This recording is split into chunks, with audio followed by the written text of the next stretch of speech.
And it just creates this cycle of continued brokenness in our life, and it's never going to break until we deal with those lies that we believe and go back and let God frame those events for us and help us see truth instead of the lie that we saw from it.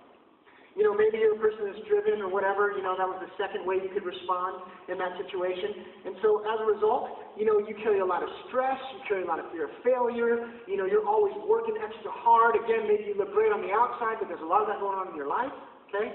And then what happens is because you can't be perfect, you're going to fail sometimes. But because your entire sense of worth is based on your ability not to fail, as soon as you fail, what happens? It reinforces that event, maybe another one, gosh, I don't want to fail again, you get frustrated, reinforces the lie, and the whole cycle continues.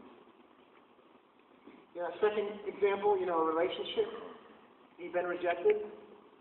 Again, someone comes in and says you're not lovable, and so maybe if your first response is, I'm just going to try to get as many guys to like me as I can. You know how this works, ladies, if you've been there? What happens is you end up attracting guys that want to use you. Because there's that desperate thing where you're just throwing yourself at whatever guys you feel like will give you attention. And so what happens is they do exactly that. They use you, and that leads to more rejection. Because then they finally walk away and say, you know what? Forget it. And then the enemy comes back in and goes, see, told you so.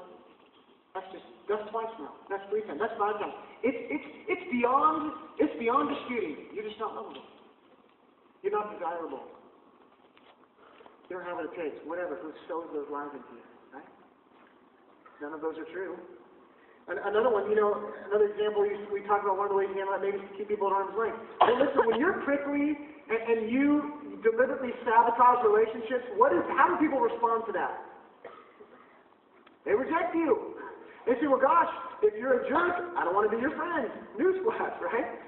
But then what happens is we're doing those things, we're rejecting them, we're being prickly, or we're keeping them at arm's length, we're not letting them close, we're maybe even subconsciously sabotaging relationships that start to get close, or we withdraw and walk away from them.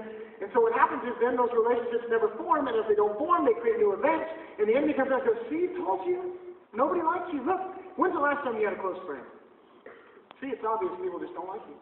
You're not worth much. They don't care about you, whatever the situation is. Do you see how this works? I'm telling you guys, I know what I'm talking about this morning might seem simple in the way that I'm saying it, but I'm telling you the application in your life is profound. Because when you understand this, it gives us the opportunity to look for areas of brokenness in our life and get free. And it also gives us the opportunity as we go through other traumatic situations in the future to be on guard, watching for the enemy trying to come in and whisper those lies, and to go, I'm not going to buy into that. I'm not going to let you bring me down into a cycle of brokenness. This is a really hard, tough situation. I might not even understand why it's happening to me right now, but the person I'm going to run to is Jesus and allow him to interpret and walk me through this situation. See how that works? Maybe the last one we talked about abuse. And, maybe we talked about one of the ways that the enemy might frame that is to say you can't trust God, and so as a result, we take matters into our own hands. Listen, how many of you guys have had enough experience where God says to do something, and you make the decision to do something else, and it doesn't work out well, right? We've all been there. And so what happens is then usually it creates other horrible results. As those other horrible results happen, instead of, the thought coming in and saying, hey, listen, if we would just follow what Jesus is telling us, that wouldn't happen. Instead, again, the enemy tries to twist the way we see it and say, see, look what happened now. Here, you try to do the best you can, and look, God did this to you. This other consequence, that's God's fault. And he continues to try to drive that wedge between your trust in God, creating new events, to lead to just agreeing with that lie even more, to lead to new defense mechanisms of doubling down on whatever one you had, reinforcing it, that leads to more consequences, to more events. You see how this works? Listen, I'm going to tell you something, you guys. Every bondage in your life, every area of brokenness, can be traced back to an event where you made an agreement with a lie to protect yourself from having that happen again.